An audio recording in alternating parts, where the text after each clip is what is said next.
Good morning. In this video, we are discussing the subphylum Vertebrata. This subphylum Vertebrata is divided into the 6 classes. Among these, the first class that we have to discuss today is the class that is Cyclostomata. Now, what is this Cyclostomata? Which are the animals that are included in the Cyclostomata? All the animals which are included in the Cyclostomata, they are marine animal.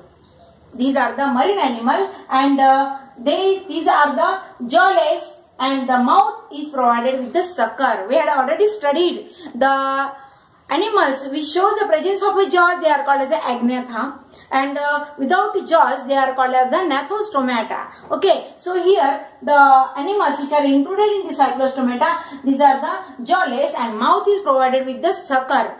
These sucker are present at the mouth region, which helps to suck the nutrition. Actually, this Cyclostomata, it includes those animals which are ectoparasite, and these animals, they are marine, and they attaches themselves to the large size fishes like a shark. They are present in a marine water, and to suck the nutrition, and for the attachment with their host, they show the presence of the sucker.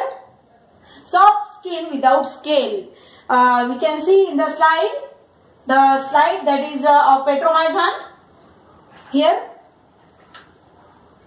look at here the slide. Here it is the slide of a Petromyzon. You can see easily the sucker, presence of the sucker. Then the body, it does not show the presence of the scales. Though it is an aquatic animal, but it is different from that of the fishes, and the suckers, they are present, and the scales are absent. Absence of the paired appendages.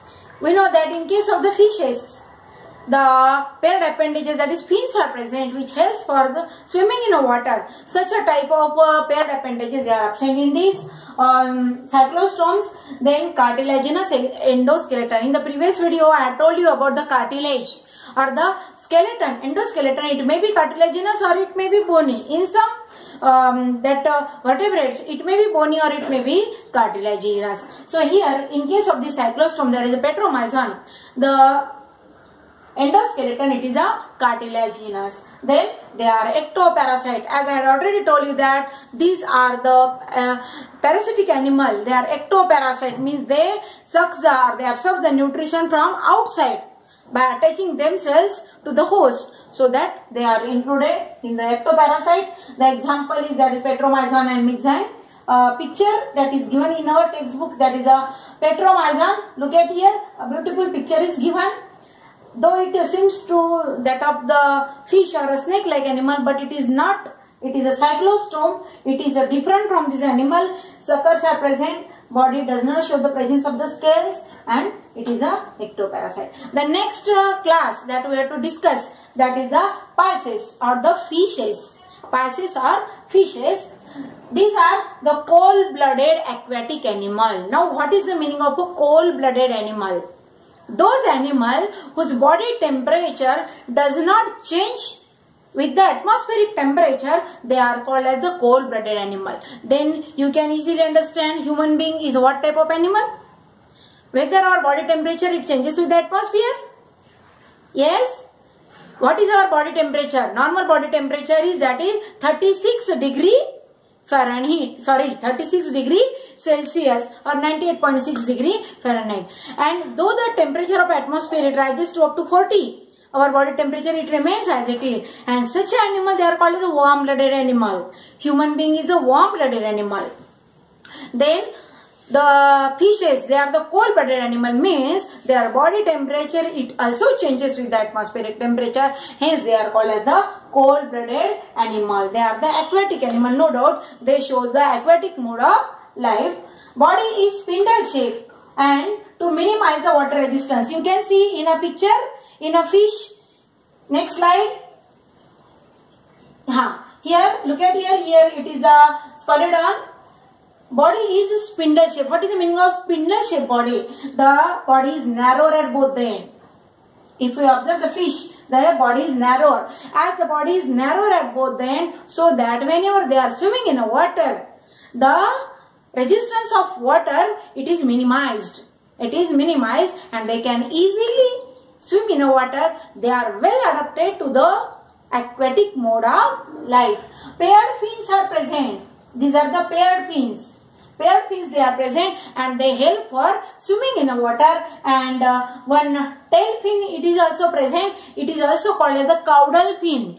And this caudal fin, it helps to change the direction. It acts as a steering. You know very well steering.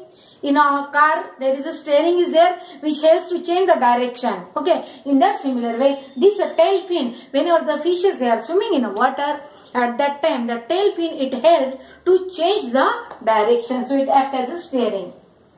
Exoskeleton, that is scales or cartilaginous or a bony. Exoskeleton, it is made up of scales, and the fishes, they may be cartilaginous or they may be the bony. Those, they are fish eater, they might be known about this. आपण जेव्हा मासा खातो त्यावेळेला त्यामध्ये काटा असतो तो काढून टाकावा लागतो, हार्ड असतो तो, नाही तर तो रुततो, चावताना आपल्याला रुततो.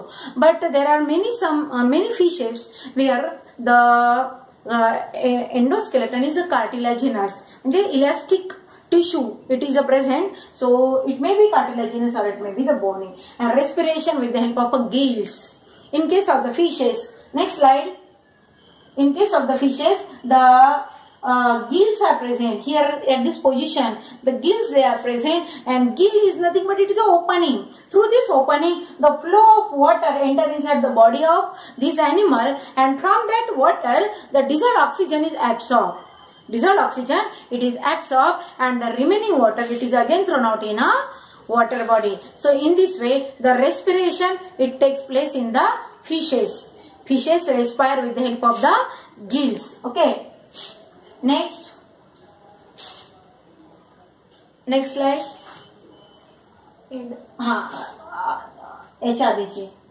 Previous slide. The respiration, it takes place with the help of gills in the fishes. The example of this one is that is the rohu, pomfret, or there are many fishes on the basis of its rearing. Actually nowadays the pisciculture, it is one of the occupation which may be complementary to the agriculture. Now what is this pisciculture? The rearing of the fishes. Actually fish, it is a nutritive food.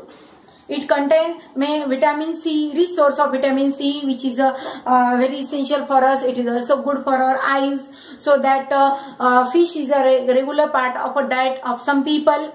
Those people who are residing in the seashore side, they eat the fishes regularly. So as we know the importance of the fishes, then the pisciculture is the occupation which comes ahead.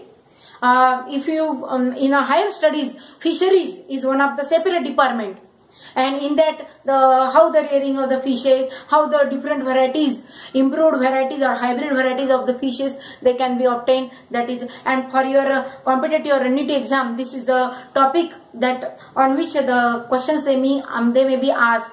And in the pisciculture, the rearing of the fishes, it is done. It is again are of two types: freshwater fisheries and the marine water fisheries. In a freshwater fisheries, the rearing of the fishes, it takes place in our freshwater bodies like lakes, ponds, ditches. Means in short, in our area, because we are not residing in the seashore side. So in our area, the water bodies like lakes, ponds, ditches and a river where the fishing it can be done. And these as we know the importance, so this is one of the important occupation which comes ahead. So in this video we have discussed the two classes, that is a class Cyclostomata and the class Pisces or the fishes. In the next video we will see the next part. Thank you.